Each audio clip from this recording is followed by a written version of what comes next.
I am excited to be with you all here today.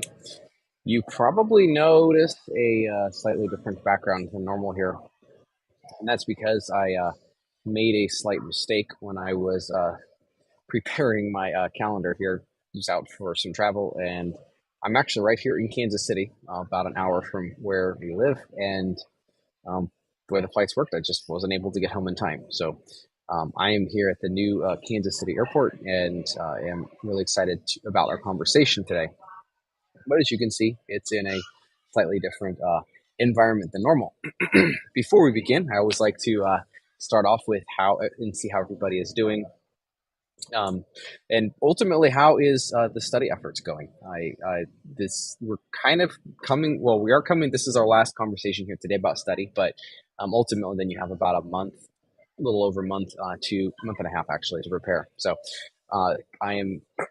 My goal is to help equip you here in this for the upcoming event of taking your test, and this is probably one of the more important ones toward that end because at the end of the day, you're going to have to sit and take an exam, and if you're like me and like many other people, you will face some anxiety. You're going to face it's going to be challenging to get out there and sit down forward. You're going to feel like they're tripping you up, etc. So um, at the end of the day, it's there's some things I'm going to talk about here today that will help get you over that hump and allow you to be able to really excel when taking the test. And so, even if it's like 5% difference that this conversation makes, which I don't think is inconceivable. In fact, I think we hope it's more than 5% of the difference when taking your test. At the end of the day, you that could be just be enough to get you over that pass mark, which means you are then successful. And so, for that, I am really excited to talk about this with you because this is absolutely critically important. If you're just joining in, you probably noticed that I am not in my normal location. I'm here at the Kansas City airport. Actually, it's a brand new airport. And you'll see, have some entertainment off to the side here as we're talking, just because, yeah, found a quiet place here at the terminal. And before I can get home, I was been out on some business here this week. Repertoires said you got sick for a week and was on vacation for a week, did not study at all. Now a sense of dread. I understand the feeling. I was out sick pretty good last week myself.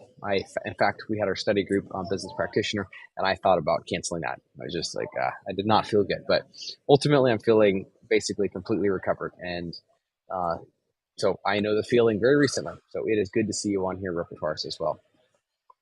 The source subject of our conversation today here is going to be what's it going to be like?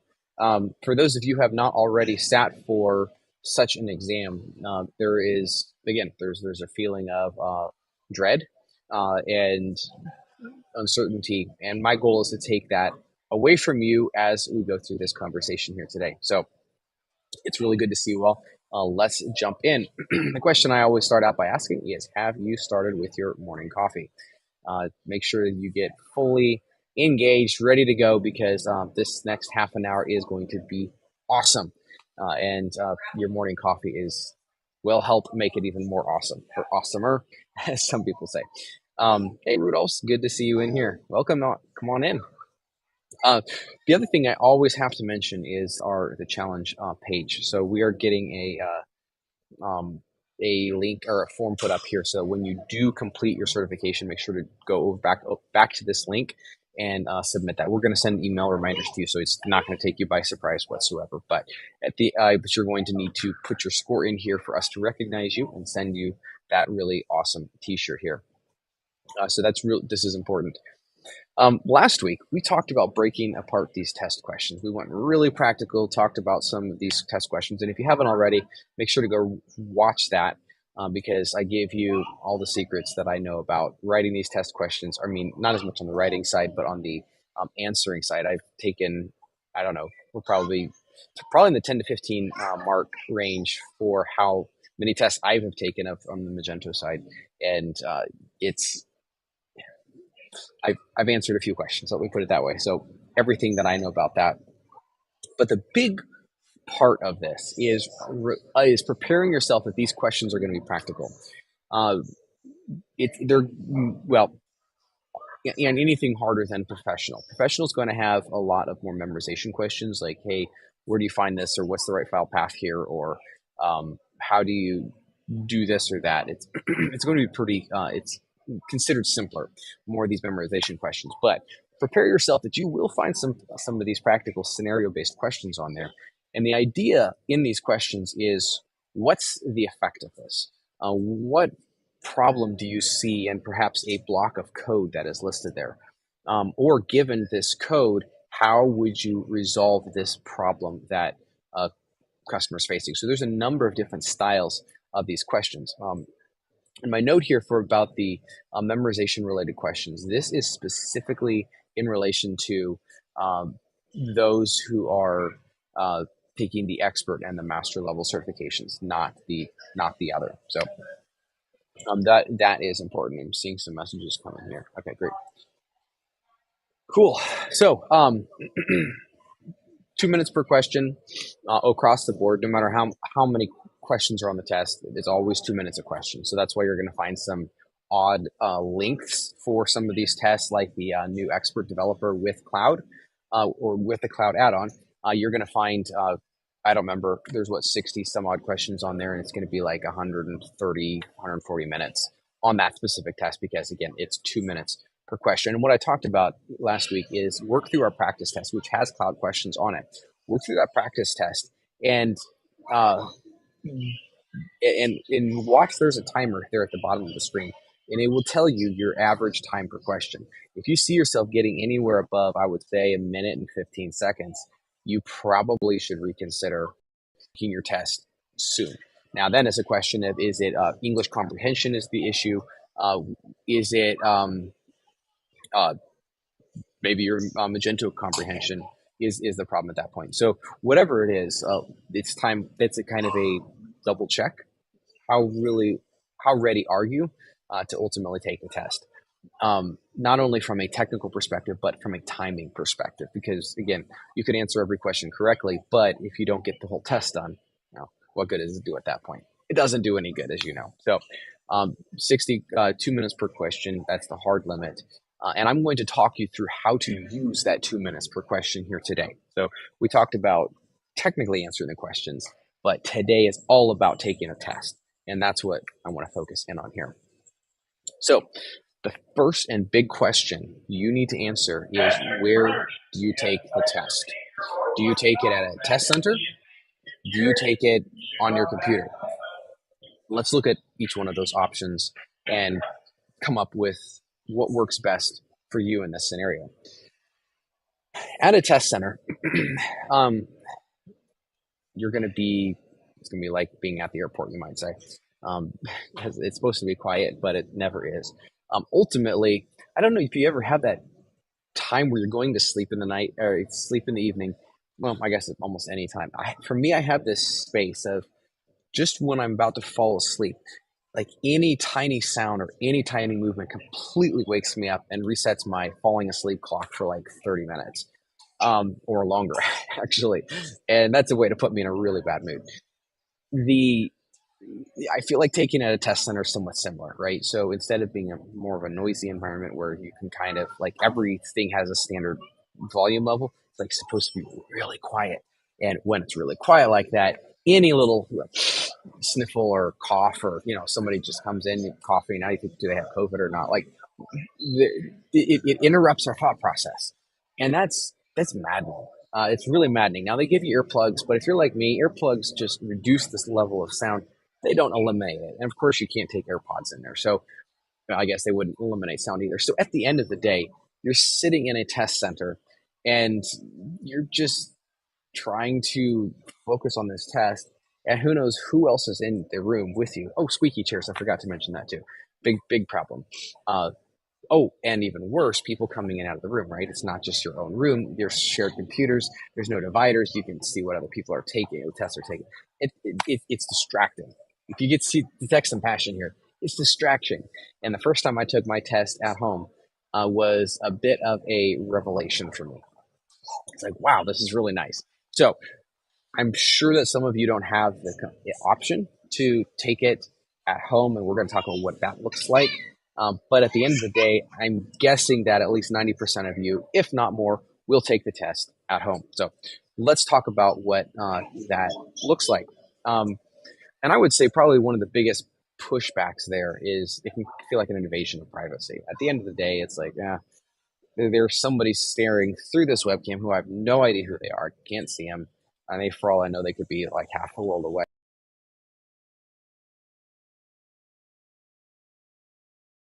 That's up to you. And if that's really that big of a deal to you, then you probably should reconsider then going to a test center and just being okay with the challenges that can bring.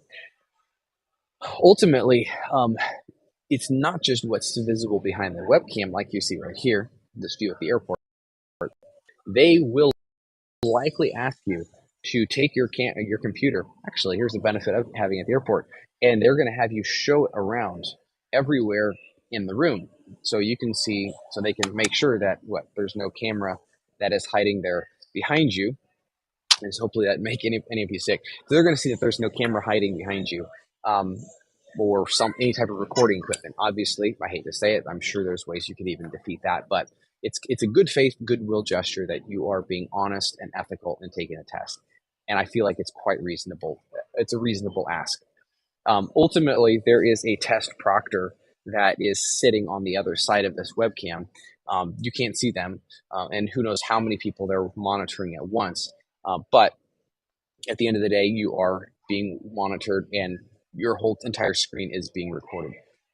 Ultimately, I've seen them use Zoom, like the WebEx, the Cisco WebEx tool, GoToMeeting. Like there's like a whole bunch of random of these tools that they use, and they basically require that you share your entire screen. So again, you have multiple monitors set up. The easiest really is what I personally do is I set up a little table. I put my this laptop right here. I just set it right on there, and I can take the test. I have nothing else attached to it. It's not like, and they can see my other screen sitting over there turned off. Like it's completely clean, easy of an environment. Ultimately, yes, it does use your webcam. No other external cameras required. Was something that was used to be required. You used to literally have an external webcam that you had to, I think, set up over here on the side, and they were able to see you and your computer screen at the same time. Ultimately, with their, I'm not exactly sure how they do it, but with some of these presentation software or with some of these screen sharing softwares, they're able to see everything on your screen, and it accounts for the same value there. Couple of other really important issues with this. One of the big risks is that you can run into serious problems with connectivity. And it might not be your internet connection. I've had problems with that in the past. In fact, there was one time I took a test and it was like delayed for an hour and a half. I think it was all their problem. But having your test, you're all psyched up for it, ready to go. Your test being delayed for an hour and a half is maddening. Like it's enough to start making doing things you normally would not do. And your internet's working fine. Or maybe it's a web browser problem or something. I have had problems along those lines. So yeah, it's frustrating, and I want to prepare you for that possibility. Here is the other really, really important thing. Your ID has got to match. Like on your ID card, you have a first, middle, and last name. I think most everyone in the world has that, or at least some variation of that. Whatever it is, it has to be on your Adobe certification profile. Exactly the same. There is no other way around that. And they will can you if you don't exactly match. Now, here's the other thing. There was somebody recently that he had gone through that, had a problem. I don't remember. Maybe there was a misspelling on his last name or something. And then he realized, like, wait, I don't have my middle name on there. I was like, it won't be a problem. That they'll just, I've never had anybody ask me for my middle name. Well, they canned him for not having his middle name on the profile. So put it all on there, put your full name on there, make sure it's there. Otherwise, you do run into a significant risk. Your certification being, or exam being restarted, and that is, again, maddening, absolutely less than ideal. My recommendation is to use Examity. You're going to see Prometric, I think it's Prometric or Examity. I'll use Prometric. just do Examity if you're going to take it online. It's reasonable. It works. They're both doesn't like one costs one more than the other. Just just stick with Examity and take it all the way through. Number tourist, your ID shows your first and last name. Great, that's all you need. Just make sure that that exactly matches down to the letter, because these people are really careful about their checks of this. So make sure that everything that's on your ID exactly matches. So yeah, using Examity, that's really important. I would highly recommend that. I find that I think it is per metric, seems outdated, and it's kind of clunky, you might say. So don't go down that road. All right. So one of the other big challenges with taking these tests is questions that have the word ability in them. And I'm not talking about the ability of somebody to do this. I'm talking about questions that say keeping upgradability in mind, or keeping maintainability in mind, etc. I'm going to break those down, and I'm going to talk about what does that mean, how to answer questions like that. Those are honestly some of the most scary questions that I have ever encountered, and I find that generally speaking across the board, that's what everybody else has problems with as well. So let's look at what does it take to answer these questions correctly. Because ultimately, the big problem for me in answering those questions is, do I really understand what they're meaning? So let's run through the major ones that I see on the test. So keeping upgradability in mind.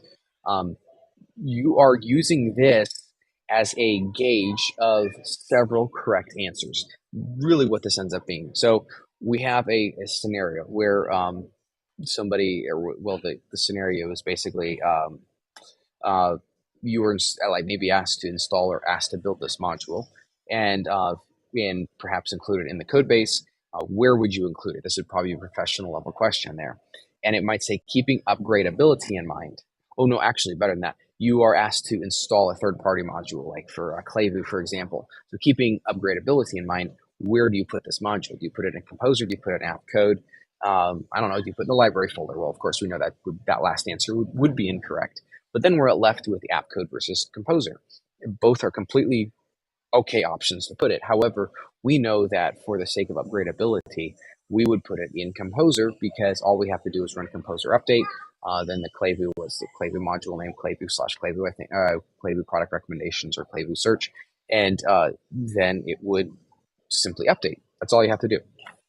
So at the end of the day, I find this was probably one of the easier questions. But the big gotcha to remember here is there will be at least two right answers, and it's up to you to apply this test, this filter to them to identify the more upgradable answer, or the upgradable answer in general. Continuing on, maintainability. This is probably the most difficult of all the abilities that I have seen. So maintainability, how do you keep this in mind? You have multiple of the same or of the correct answers, or seemingly correct, but you have to choose the more maintainable answer. And this really comes down to applying the documentation that you have internalized through this whole study process. And it's a matter of understanding how that then fits into this question. So there's a lot of thinking that has to happen for these. So, for example, what I have listed here about the after plugin versus around plugin. Again, this is on the easier spectrum, but the after plugin is generally considered to be more maintainable. Around plugin, if it's not built right, can prevent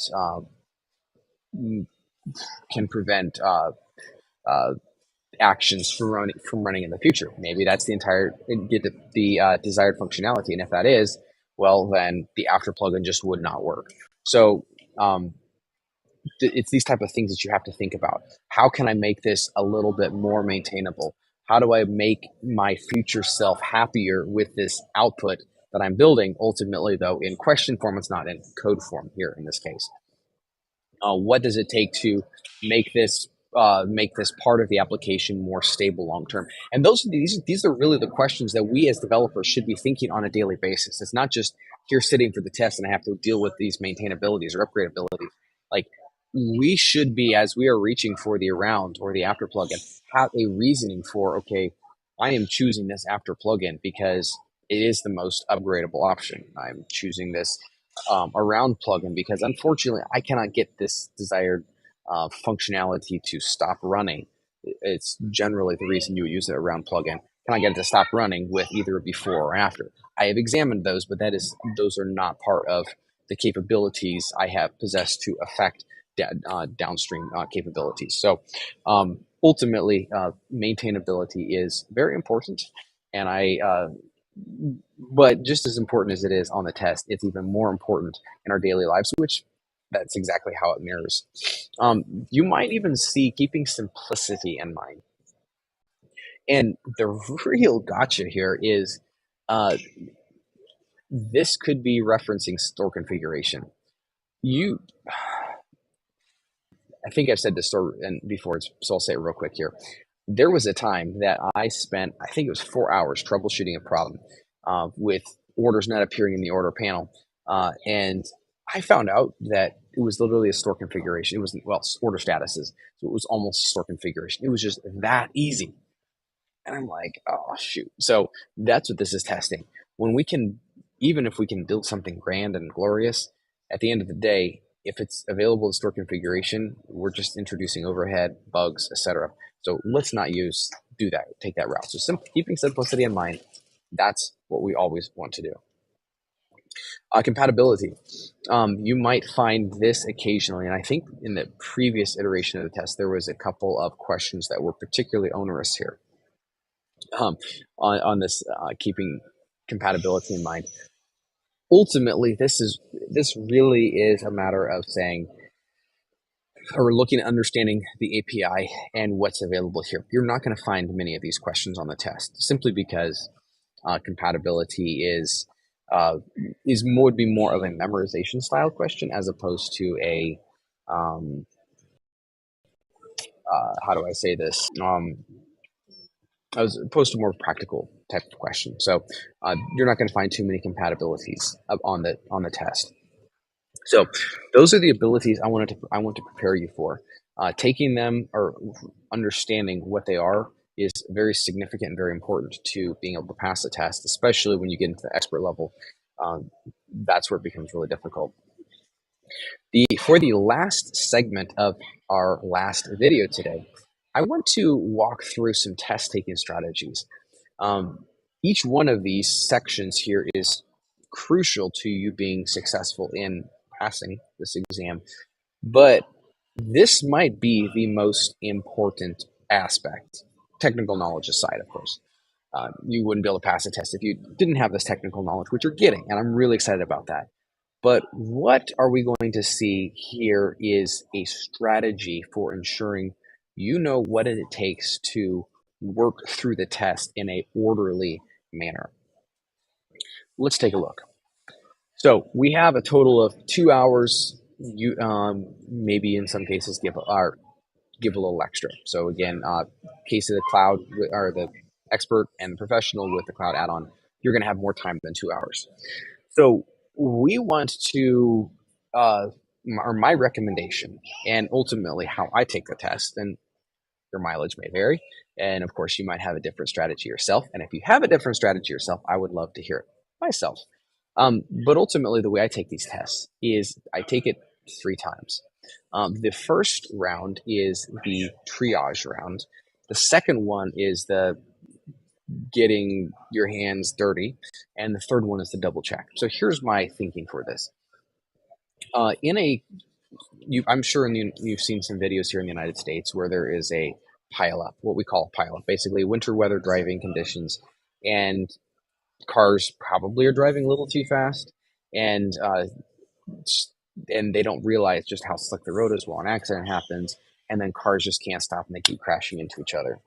First responders in a situation like this come to the scene, and of course there could be 100 people that all seem like they need help immediately. Well, what they do is they do a triage. They walk through and they find who needs help the worst right away. You have that golden hour that they're wanting to help those people as quickly as possible. And there's going to be some people who are perfectly fine and they manage to escape harm, which is obviously the best. Those people who are desperately needing help right away, they're going to help them. They're going to get them to the hospital as quickly as possible. Now, how does that apply to taking a test? It entirely applies because while we're not dealing with human life and here in this situation, we are dealing with taking a test. We have a time limit and we have some really challenging stuff we have to work through. This challenging stuff is the questions. So my proposal is you want to work through round one, answer every single question. But up in the upper right corner, I think it usually is up there, there is a box to mark for review. You can check that box and you can go back through and see a list of all the questions you have marked for review. So the idea is you go through round one, answer every single question with the best answer off the cuff that you know.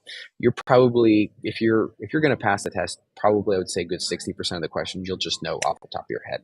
The other 40% are going to be a little more difficult, and you probably will end up marking probably 20% of the questions. So out of a 60 question test, you might be marking like 10 to 15 questions. Don't be disappointed if it's that number.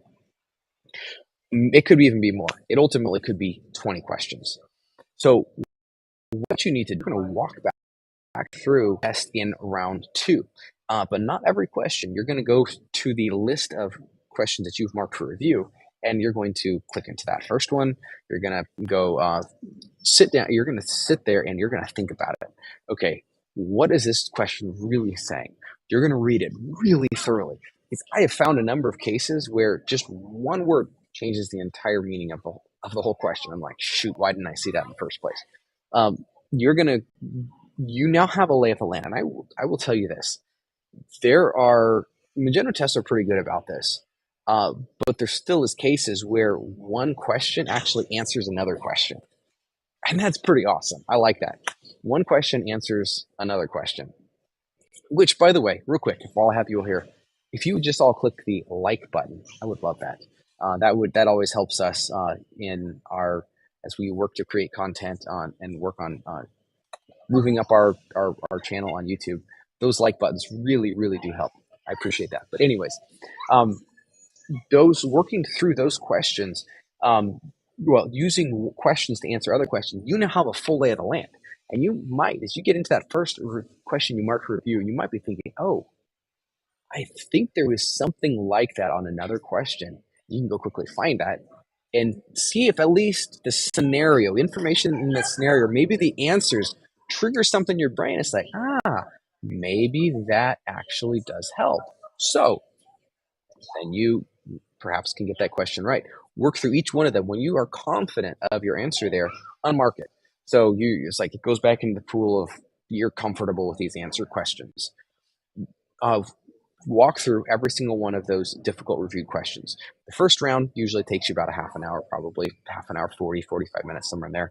This second round should take about the same length of time, if not more. Feel free to take your time. Watch the clock and set yourself some demarcations, some time limits, but watch the clock and step through this one at a time.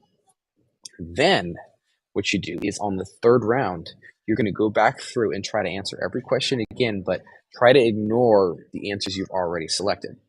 If you've selected A on an answer, just try to cut that out of your mind and think about, okay, here is the question. How would I answer this again?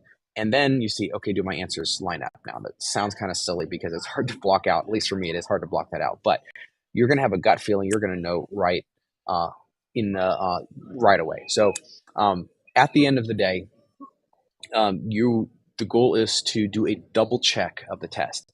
And in my experience, your mileage may vary here as well, but in my experience, it's probably 2 to 3 questions, and sometimes more than that I will change the answer on the last edition. Now, here's the big problem, though. You have to be really careful of this. Don't double guess yourself. If you have felt comfortable with an answer up until this last round, and you now feel like this answer is wrong, only change that if you have a new piece of information that was presented to you. Here's where this is a problem, because I've talked to some people and say, well, I know the right answer and I select her, and I just still don't know if that was the right one. This is not a guessing game. If you have, for example, a new word that you read a word that you just happened to read, well, in this scenario that was different than what you remembered originally reading, mark that down. That's like a change order in your mind. You have seen some new information, and this is actually going to change the outcome of the answer. That's a change order, and thus you can change the answer. If it's just kind of waffling between two, um, you can do that, but try to formulate a really good reason for your change. If it don't just say, well, I just wanted to change it. That's a bad reason. Come up with a solid reason to change and then make that change. This will save you from a lot of challenges. The overall consensus is your first answer is usually correct. Now, again, you can challenge it if you have quality information to challenge it with, but don't change it unless you actually have a quality reason. So, yeah, Johnny, let me throw that up here. Johnny mentioned that he went back and changed the answer on 2 questions. So, and I'm not sure if that is specifically about and of course I have an announcement right above my head here. If I don't know if that was specifically about round 2 where you're reviewing stuff, or round 3, but either way, I'm glad to hear that. These double checks can be absolutely critical to your success in passing the test. So, just as a quick way of reminder, 3 rounds when taking the test. The first one is the assessment. The second one is working through the difficult questions of focus, a solid focus on what are these difficult questions. And then the third round is the double check round. If I got hasty, if I got careless, I didn't read the question correctly, which is ultimately my biggest challenge when taking a test. I just want to concentrate my time on it. Yeah, that's a very valid reason to change. So here is another little piece of advice. I've had this. I've given this to some people, and some people come back to me later and say they wish they would have known this. Use up the clock. Seriously, there is no reason to leave a second on the clock. If you do, and then you go fail the test, you are going to be so mad at yourself. It's happened before that I mean, it's not personally happened to me, but I've had people tell me this. And I'm like, okay, well, at least I'm going to say that, because take your time on the test. Even if you feel like you're underwater, you're drowning, you're not going to get the test passed. At least give it your very best shake. Try it and see what you can do there. Here is a weird piece of advice I'm going to give you, and I think it is kind of weird, but just hear me out. I recommend, and this is not superstitial at all, but I recommend scheduling it for Tuesday. If you're like me, I don't work on Sunday. I do sometimes some work on Saturday. But if you spent the entire previous week studying, Monday, Tuesday, Wednesday, Thursday, Friday, and maybe Saturday studying, not like all day every day, but maybe half an hour a day, it's good to take a break once in a while. Think about people who are in like athletic competitions. They're usually going to build up. They're going to train and train and train, and then they're going to often take a break and then maybe do just a little bit more training, but to prepare their body to be 100% rested for this athletic event. And that's kind of the same methodology here. So take a break, my proposal is, and then get back in studying on Monday, and then take the test on Tuesday. Just how I like to approach it. Your schedule, your timing might be different. That's fine. Doesn't matter. But schedule it for a day that really you have had a little break, but you can get back in and you can just kick it. Now, the other important thing is you want to block off and take it in the morning. And I've had this issue personally happen to me before. Like, I'm in a hurry to take the test. And I'm like, okay, fine, I'll just take it at the end of the day. Well, guess what? Invariably, you have a website outage, and it's frustrating because it's like, shoot, now I got to deal with this, and then even worse. And you're like, well, do I need to cancel my test or push it off? And it's frustrating. So at the end of the day, do it in the morning, block it off, make sure there's other people who cover for you if you're that needed in the company, and take it in the morning. Turn off, keep your Slack, keep all your messages off so nobody can get a hold of you, and keep your mind completely focused on that. Remember, somebody who's going to be competing in an athletic event, they're not going to be just all over the place all the time. They're going to be completely 100% focused on winning this or doing their very best here at this event. Ben, so we have a couple of pieces of advice here. Johnny says he always schedules the it for Sunday. That works. Very good. That's a good idea. Ben, sounds like a good luck charm here, like for me, but same here. But passed every certification taken on Tuesday. Maybe there's something superstitial about that. Might be okay, but at the end of the day, take it on. My advice is take it on Tuesday, but works well for Johnny on Sunday. So ultimately, you pick the day of the week that works best for you, and the most important thing is that you're not distracted coming in to take that test. So I wanted to open this up for any questions that any of you have about this whole process. This will be our last big public live stream here for this certification challenge this year. Well, no, it will not be. We're going to have our certification challenge ceremony. So, and I will, of course, invite you to that, and you will be well notified in advance of that. Any questions that I can answer before we head out? Ultimately, I'm really proud of each one of you for sticking it out. I always notice it's funny a big drop off through the course of the attendance of these videos, and it's those of you who have stuck with me this long. You're the ones that are going to be successful. Ultimately, life happens, work happens, and those of you who have been able to be consistent, you kind of notice a common theme here through this process. You will be successful. And remember, I always have to throw this out, that if you fail on the first try here, you're not a failure. Failure is simply an event. Zig Ziglar says that. It's not a person. So all you have to do is prepare for and take the test again. Don't be discouraged. And most importantly, don't stop studying. Seriously, don't stop studying. You might say, oh, I'm discouraged. I don't want to take this test anymore. Oh, come on. You are like that close to passing the test. You can do it. Not a problem. Super easy. It's within your wheelhouse. You'll get it. Absolutely. So that's my advice for you. And it has been an absolute pleasure. And I mean that. An absolute pleasure to be with you all here, even coming from the Kansas City airport right here. It has been a pleasure to share this time with you. I hope you have found it beneficial.